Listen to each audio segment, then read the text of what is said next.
Bom dia aos irmãos, bom dia aos irmãos que nos acompanham em casa. Nós vamos continuar então o nosso estudo sobre a Reforma Protestante. Nós intitulamos essa série de Das Trevas à Luz, e nós começamos há 2 domingos atrás esta série. Próximo sábado, dia 31 de outubro, completam-se aí 503 anos de Reforma Protestante. Em 1517, exatamente no dia 31 de outubro, Martinho Lutero pregou no castelo de Wittenberg as chamadas 95 teses.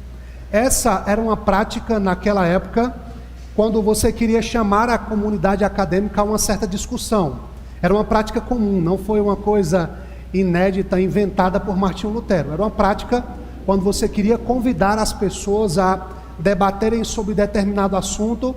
Você então expunha a sua tese, expunha o que você queria que as pessoas discutissem, e elas então, ao entrarem no castelo, poderiam ver as suas teses, e aquele seria então o debate, a conversa dos próximos dias. Nós íamos passar aqui no Data Show algumas informações, mas nós estamos sem ele. O irmão Ayrton vai passar para os irmãos que estão aí em casa. Os irmãos que estão aí em casa aí vão poder ver algumas imagens que eu selecionei para essa parte da aula, tá bom? Pode pular já para o segundo slide. A imagem da porta do castelo está aparecendo aí? As imagens da porta do castelo é o segundo slide. Então, eu selecionei a imagem do castelo de Wittenberg. O portão foi lá onde Lutero apregou as suas 95 teses, e do lado tem uma imagem do filme Lutero. Se você ainda não assistiu, é uma grande oportunidade para você assistir, e a imagem que os irmãos podem acompanhar aí em casa é justamente do monge, representando ali Martinho Lutero, pregando as suas 95 teses no castelo. E na última ocasião em que eu estive falando aos irmãos, nós falamos ali sobre o início da igreja e sobre os primeiros séculos da história cristã, sobre como os nossos primeiros irmãos foram perseguidos, tiveram as suas propriedades confiscadas e foram diversamente maltratados pelos imperadores que não queriam nenhum tipo de oposição. Vimos que a pregação do Evangelho, quando ela avançou, e na medida em que ela avançava, ela causou alguns prejuízos financeiros, porque todas as culturas antigas giravam em torno da adoração pagã, de serviços prestados a deuses pagãos, de ofertas, e à medida que essas pessoas se convertiam, elas não mais compravam animais no mercado, não mais levavam esses animais para serem sacrificados nos templos pagãos. Isso mexia com a cultura dos países, ou das cidades, onde o Evangelho acabou entrando, e logo o Evangelho passou a ser algo que trazia prejuízo para as pessoas, especificamente para a área financeira das cidades. Hoje eu estou incumbido de falar da história da igreja a partir do século X, tá bom? Mas antes disso, deixe-me recordar algumas coisas mencionadas pelo pastor Cléderson no último domingo, e elas serão importantes para o século X, tá bom? O pastor Cléderson mencionou aí o imperador Carlos Magno, e aí nós estamos falando do ano 800, em que ele é ungido rei sobre o chamado Sacro Império. Lembre que no ano 410, a Roma ocidental ela cai. Mas antes disso, próximo slide, irmão Ayrton. Próximo slide. No ano 392, o rei Teodósio, ele divide o Império Romano entre Império Romano Oriental e Império Romano Ocidental. Antes disso, você lembra que Constantino transferiu a capital de Roma para Constantinopla. E agora, dividindo o império sob o reino de Teodísio, Roma tem 2 capitais. No lado ocidental, ele reabilita Roma como a capital do Império Ocidental, e no Império Oriental ele continua com Constantinopla. Então o reino romano, ou o Império Romano, é dividido entre lado ocidental e lado oriental. É assim que o reino é dividido: capital Roma do lado ocidental e capital Constantinopla do lado oriental. E por que eu quis que você lembrasse esse fato lá do ano 392? Porque logo o Império do Ocidente, em 410, poucos anos depois de ser dividido o Império Romano entre Ocidente e Oriente, em 410 o lado ocidental acaba ruindo. Há ali em Roma diversas invasões, há uma precariedade na estrutura da própria cidade, várias inundações, pestes começam a se propagar, e em 410 os chamados bárbaros invadem Roma e tomam o lado ocidental do Império Romano. Se bem que eles não eram bárbaros, muitos deles eram os próprios cristãos, e eles eram chamados de bárbaros porque eles não eram ali do ambiente romano mesmo. Então, muitos deles vindo do norte acabaram invadindo, e o objetivo era tomar agora a parte oriental. Só que a parte oriental, ela vai durar por mais 1000 anos. O Império Oriental Romano ainda vai durar por aproximadamente 1000 anos. Mas em 410, Roma rui, o seu império acaba com estas invasões. E é nesse momento que nós temos o surgimento da figura do Papa como nós conhecemos hoje. É quando Roma rui, em 410, que há a figura do Papa surgindo como nós acreditamos, como ele existe hoje, né? Nós não acreditamos, mas como o papado existe hoje. Lembre que no primeiro encontro eu mencionei que desde cedo os cristãos tinham uma tendência de eleger bispos. E qual é o significado da palavra bispo? Bispo significa aquele que supervisiona. Então as igrejas cristãs nomearam bispos, homens que iriam supervisionar as igrejas. E havia uma tendência desde cedo a quererem nomear um bispo dos bispos. Seria o supervisor acima dos supervisores. E é exatamente no ano 400, quando Roma é invadida, quando Roma rui, que há então a figura surgindo da figura do Papa, o bispo dos bispos. E é exatamente essa figura que consegue manter a Roma após a sua queda. É a influência dele, é o respeito que ele tem para com os demais, que consegue manter com que essa Roma, agora conquistada pelos bárbaros, consiga manter ali uma certa ordem. O primeiro Papa que existiu foi o Leão I. Ele foi Papa ali do ano 440 até o ano 461, já ali no quarto século. Quando você pesquisa, segundo a tradição católica, houve 48 papas antes de Leão I. Só que isso não é verdade, né? Isso não aconteceu de fato.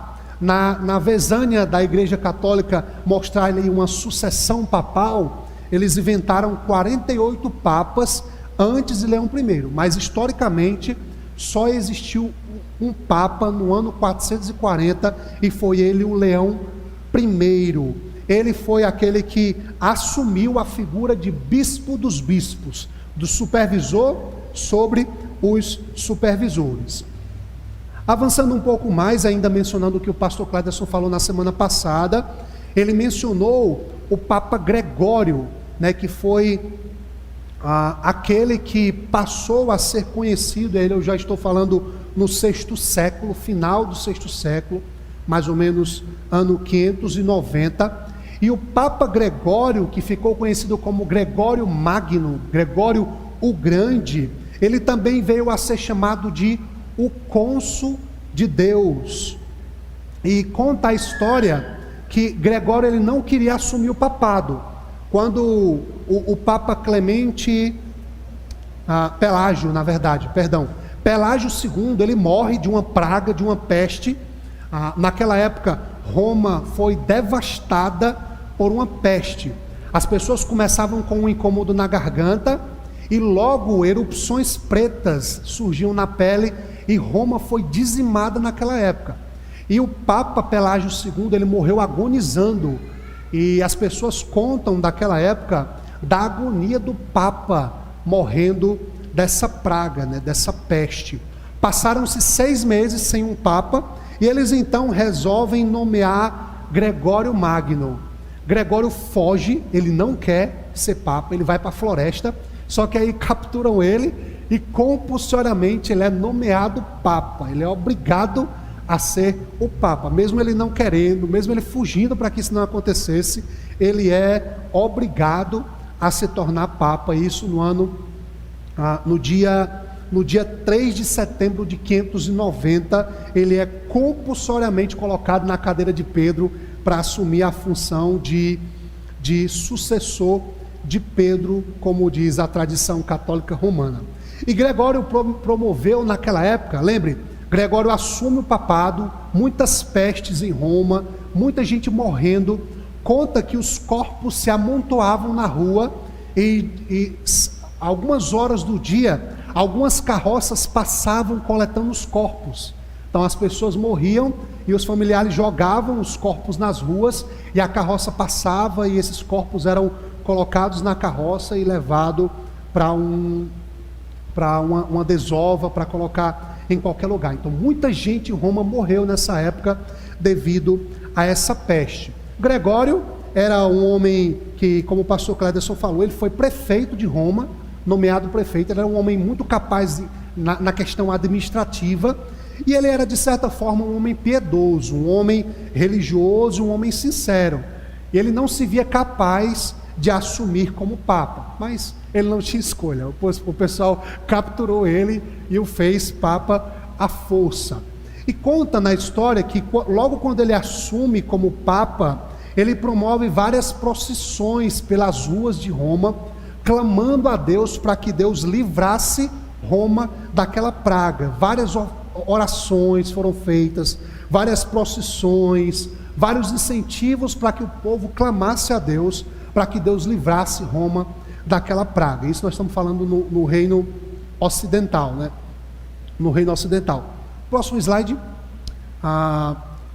Gregório então conta uma lenda que a calamidade só deu fim naquela época quando Gregório, segundo a tradição católica, viu a imagem do arcanjo Miguel guardando a sua espada na bainha, e ele estava sobre o mausoléu do imperador Adriano. Próximo slide aí, os irmãos podem ver a imagem desse local que hoje é um museu, mas segundo a tradição, Papa Gregório vê a imagem do arcanjo Miguel guardando a sua espada na bainha. Segundo o que eles criam, era o próprio Deus ceifando a população. E após essa visão, o mausoléu, o castelo de Adriano, acaba sendo intitulado de Castelo de Santo Ângelo, e até hoje esse prédio existe e é um museu. Atualmente ele pode ser encontrado ali às margens do rio Tigre, na Roma. Pode passar o próximo slide, aí é uma outra visão desse castelo de Santo Ângelo. Mas é sobre o papado de Gregório que surgem muitas doutrinas que até hoje existem no catolicismo. O pastor Cléderson também mencionou essa questão, que foi a partir de Gregório que houve a confusão entre a figura do Papa e a sua influência sobre a política na Europa. Lembre, ele passou a ser chamado de cônsul de Deus, e ele então, a partir desse momento, o papado começou a ser uma espécie de jogatina de poder. Então, a figura do Papa, ela ganha um grande respeito, e ela passa a ser utilizada como uma figura de barganha. Então, homens poderosos, quando queriam ganhar alguma coisa, era só ir lá no Papa e conversar, barganhar, tentar alguma coisa, e você então tinha o que você queria. Muitas pessoas eram nomeadas simplesmente por conhecerem ou por vontade do Papa a cargos importantes, porque a figura do Papa passou a ser ali confundida com uma espécie de influência política sobre toda a Europa. O pastor Cléderson também mencionou o surgimento do islamismo em 610. Em 610, o profeta Maomé, na cidade de Meca, no Monte Hira, ele tem uma visão onde o anjo Gabriel supostamente aparece para ele e revela que Maomé seria o último dos profetas enviados à humanidade. Em Meca, que é a sua cidade natal, ele não tem sucesso com a sua pregação. 2 anos depois, ele migra até a cidade de Medina, e é lá onde ele consegue uma grande expansão para o islamismo. Lá na cidade de Medina, o Maomé ele consegue reunir um exército, e ele passa então a pregar a sua doutrina, e muitas pessoas abraçam o islamismo. Maomé ele tinha um tio que era cristão copta, e na região de Meca, onde Maomé supostamente tem essa visão do anjo Gabriel, havia muitas religiões, e Maomé então passa a pregar numa mistura de todas essas religiões. Se você lê o Alcorão, você percebe que tem partes da Bíblia. O islamismo é ali uma junção de algumas doutrinas do judaísmo e também algumas coisas do cristianismo, porque Maomé pregou sobre essa influência do cristianismo e também do judaísmo. E é depois de 2 anos que de fato Maomé consegue um sucesso na Meca, em Medina, que é a cidade onde ele começa a pregar. Ele reúne um exército, ele se torna um general, e ele passa a fazer o que ficou conhecido como jihad, que era a guerra santa. Se você comparar o Alcorão, aquilo que Maomé escreveu enquanto ele estava na Meca, no início do islamismo, alguns escritos de paz. Você percebe que não há tanta incitação à violência. Mas quando Maomé vai a Medina, as partes que ele produziu do Corão lá são aquelas partes que são as partes que incitam a violência contra os infiéis, né? Lembre que Islã significa submissão. Então, mais do que uma pregação, o islamismo é um projeto de liderança. Onde o islamismo se instaura, eles não querem pregar uma mensagem, eles querem tomar toda a cultura, toda a política, que eles querem tomar tudo de fato. Eles querem pregar, eles querem instaurar o reino islâmico em qualquer uma das cidades. Você observa, isso tem acontecido a largos passos na Europa. Isso já tem acontecido. A Europa, que foi o berço da reforma protestante, hoje está tomada de islamismo, dos islamitas. E durante 100 anos, o islamismo consegue um grande sucesso na propagação da sua mensagem.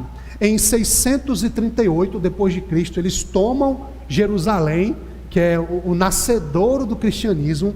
Eles tomam Jerusalém em 638. Em 711 eles tomam toda a Espanha, mas é na batalha de Tours, em 333, que é diminuída a influência e o avanço do islamismo. Fazendo então essas observações de recapitulação, aí eu vou começar a minha aula. Brincadeira. E nós vamos continuar então para a parte que de fato me interessa aqui, que seria o século X, tá bom? Foi importante nós recordarmos esses fatos que eu recordei, porque nós iremos recorrer a eles a partir do século X, tá bom?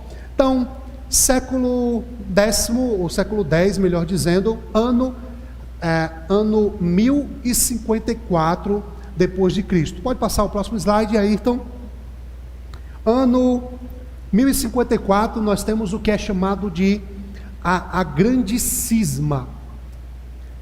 Lembre, o império foi dividido. No final do século III, o império é dividido entre parte ocidental e parte oriental.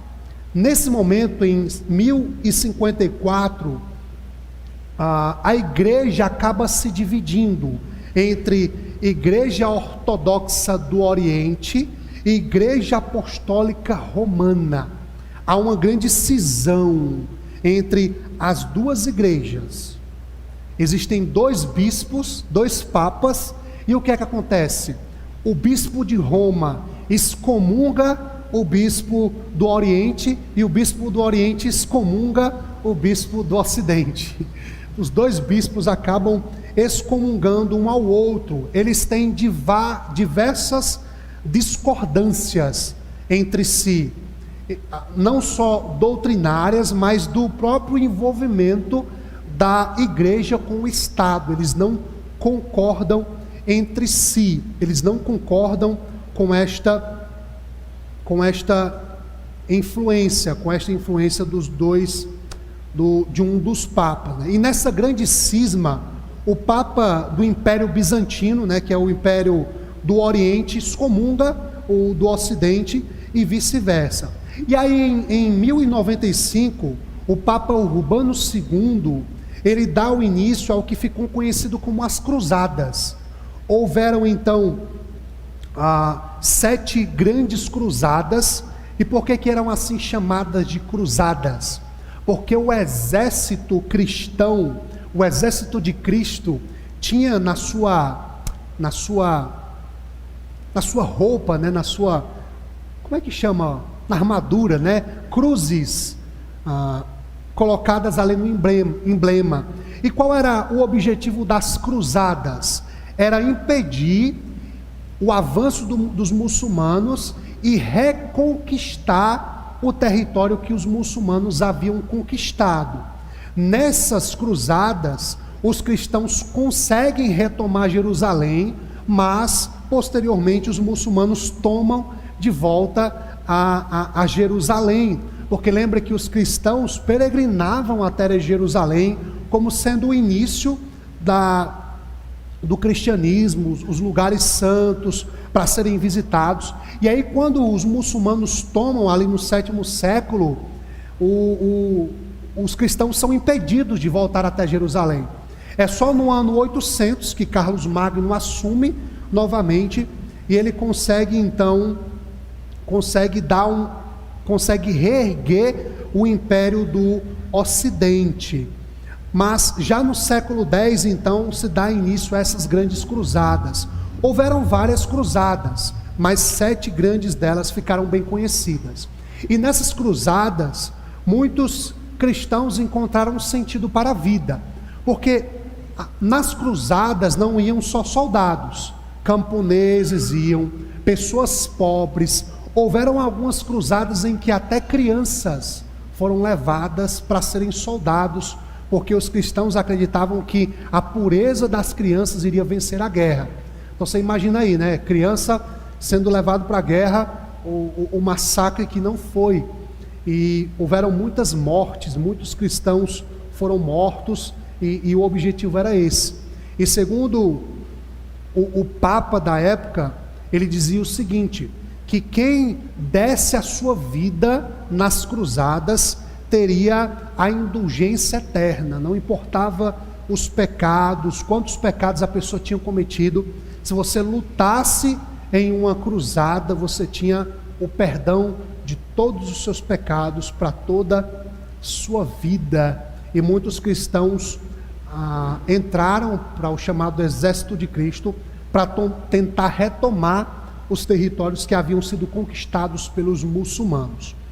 Pulando um pouco, ano 1309, início do século XIV, com a aproximação da Igreja Católica com a França, eles acabam transferindo a capital administrativa da igreja para uma cidade chamada Avignon, na França. Aí você imagina aí a confusão, né? Eles transferem a capital administrativa para Avignon, na França, mas continuam com Roma como sendo o local de administração da igreja. Logo, os próprios líderes da igreja nomeiam 2 papas, um em Avignon e outro em Roma. Aí você já sabe o que acontece quando tem 2 líderes, né? A confusão que isso dá. Mas no ano de 1423, ambos os papas renunciam e dá um início a um novo papado. Eles conseguem então nomear um novo papa. Os dois papas que foram eleitos ao mesmo tempo foi Urbano VI e Clemente VII. Foram dois papas, um sediado em Roma e outro em Avignon, na França. E esse período então de 1423, depois que os dois renunciam e é eleito um novo papa, esse período é marcado por muitas intrigas e muitos interesses. Como eu disse, já no final do sexto século, o papado começa a ser um joguete, porque devido ao grande respeito que o Papa tem, eles começam então a exercer a sua influência sobre povos, sobre reinos, sobre líderes, e isso acaba sendo um joguete na mão de quem tem poder. Tudo que o Papa diz acaba sendo encarado como sendo a grande verdade, como sendo algo que não podia ser contestado, né? A chamada Santa Sé, que mandava em tudo, e houve grandes problemas e grandes corrupções por conta dessa questão. E aí nós chegamos ao período que é chamado de Renascença, final do século XIV, ele começa em meados do século XIV e vai até o final do século XV. A chamada Renascença, ou Renascimento, ela se inicia na Itália, e a Renascença é um movimento cultural em que muitas coisas são enfatizadas, como por exemplo o retorno àquilo que era clássico. Nessa época, os homens começam então a ler os antigos escritos clássicos, como Platão, Aristóteles, tudo aquilo que era clássico, tudo aquilo que era antigo, passou a ser consultado. Há uma grande tendência nessa época do Renascimento a se valorizar a ciência e a pesquisa científica. E nesse esforço de valorizar a ciência e a pesquisa científica, tudo aquilo que era explicado a partir do mito, a partir do espiritual, tudo isso foi colocado de lado, tudo isso foi colocado em segundo plano. E aí nessa questão, a igreja que explica tudo a partir do sobrenatural, houve uma forte tendência a desvalorizar tudo aquilo que a igreja dizia, já que a tendência agora é valorizar a ciência, é valorizar a pesquisa científica. Logo, tudo aquilo que era explicado a partir do mito, a partir do sobrenatural, logo foi abandonado. Na época também da Renascença, houve um forte apelo à beleza, aquilo que era bem feito, aquilo que era bonito. E nessa rampa, a Igreja Católica acabou valorizando a chamada arte sacra, que era as representações dos santos e dos eventos bíblicos por meio das pinturas nas catedrais. Nessa época da Renascença, muitas catedrais foram pintadas com artes, com pinturas de eventos bíblicos, e nessa época Michelangelo e outros pintores foram valorizados, e foi nessa época que surgiu essa ideia da beleza sacrossanta, da beleza que pintava os prédios das igrejas. E em 450 é reconstruída a Basílica de São Pedro, sob o papado de Leão X.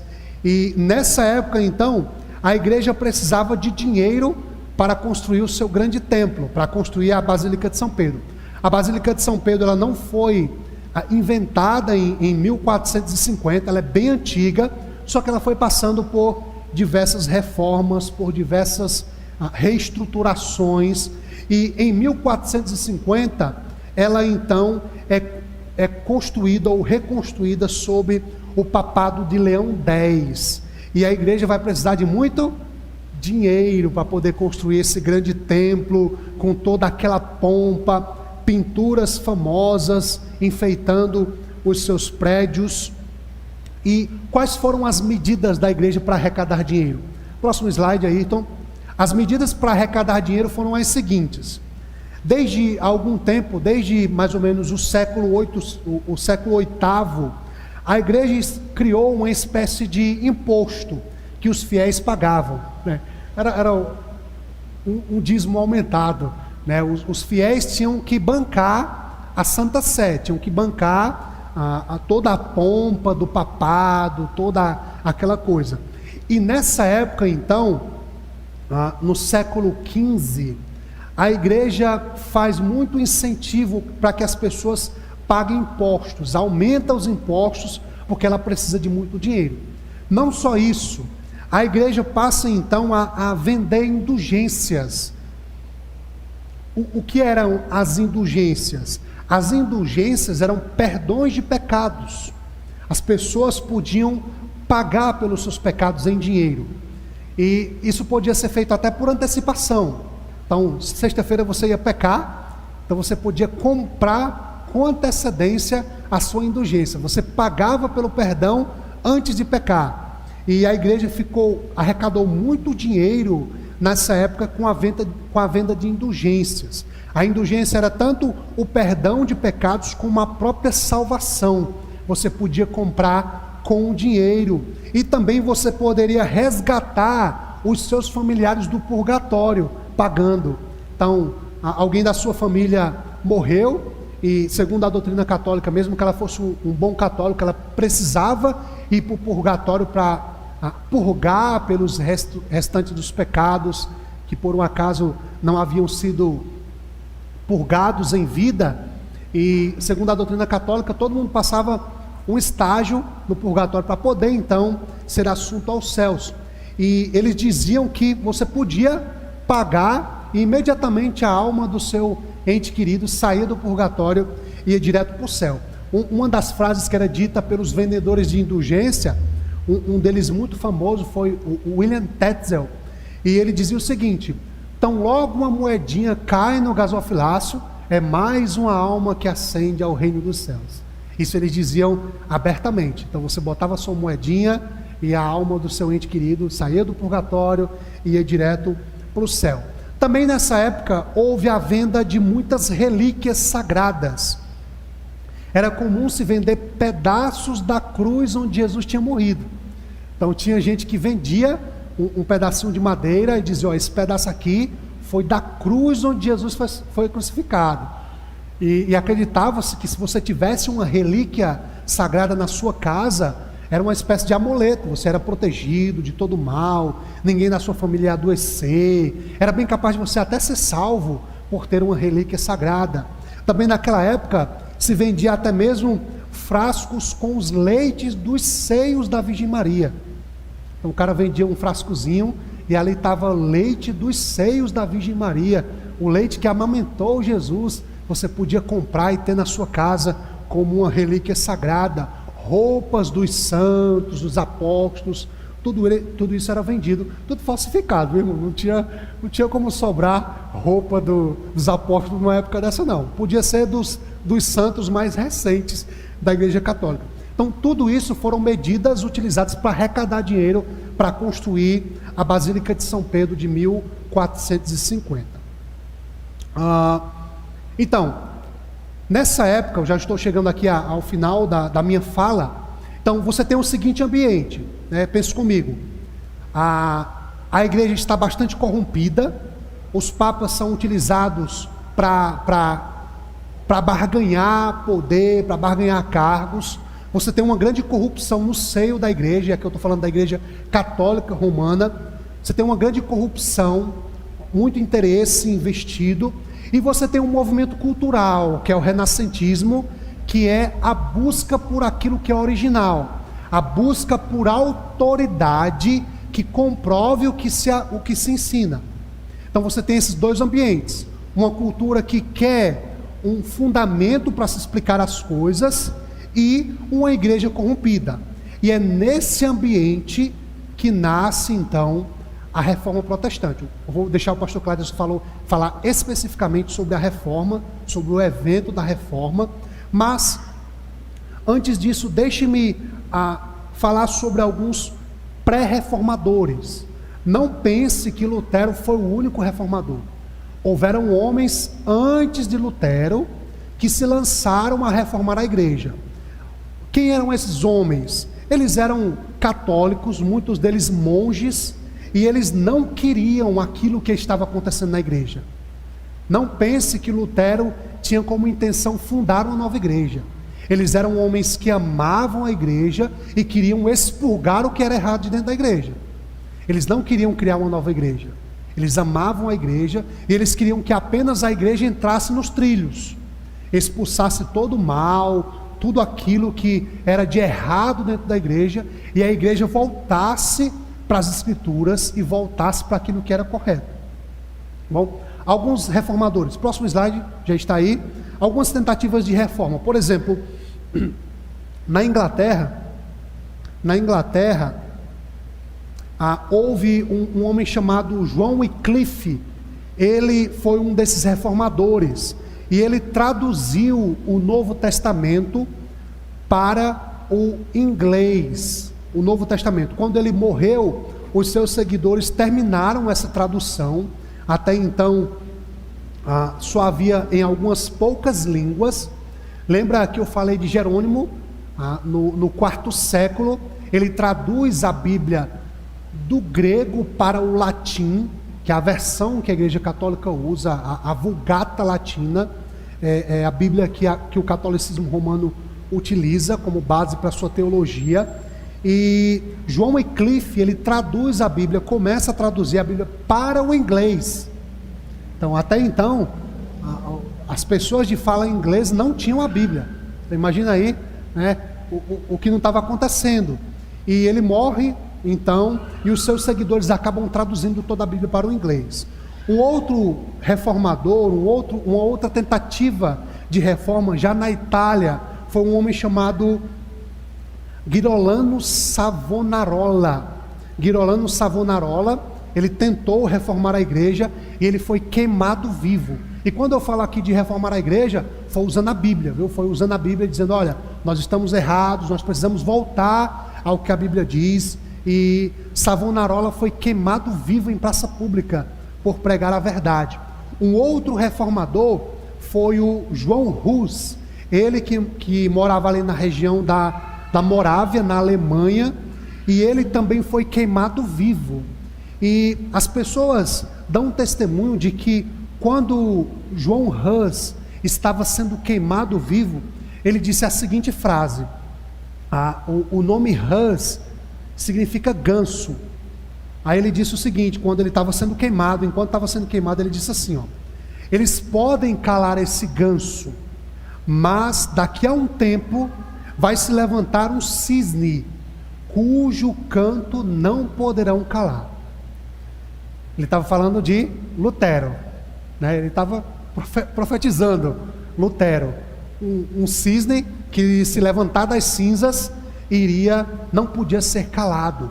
E todos esses homens que tentaram reformar a igreja foram queimados em praças públicas como hereges. Eram homens julgados pela igreja como sendo mentirosos. Eles chegaram com a Bíblia e disseram, olha, nós estamos errados, né? A palavra de Deus diz assim. E a igreja disse, não, nós estamos certos, nós estamos corretos. E foi nesse ambiente que em 1517 Deus levanta um homem chamado Martinho Lutero. E deixe-me ler um versículo para não dizer que a gente não leu a Bíblia hoje, tá bom? Romanos 1:17, para não dizer que eu não li a Bíblia hoje, que eu não abri mesmo não, tá? Romanos 1:17. Eu já disse aos irmãos que esse foi o versículo da reforma, tá? Mas deixe-me ler novamente com você. Já estou terminando aqui a minha parte. Romanos 1:17.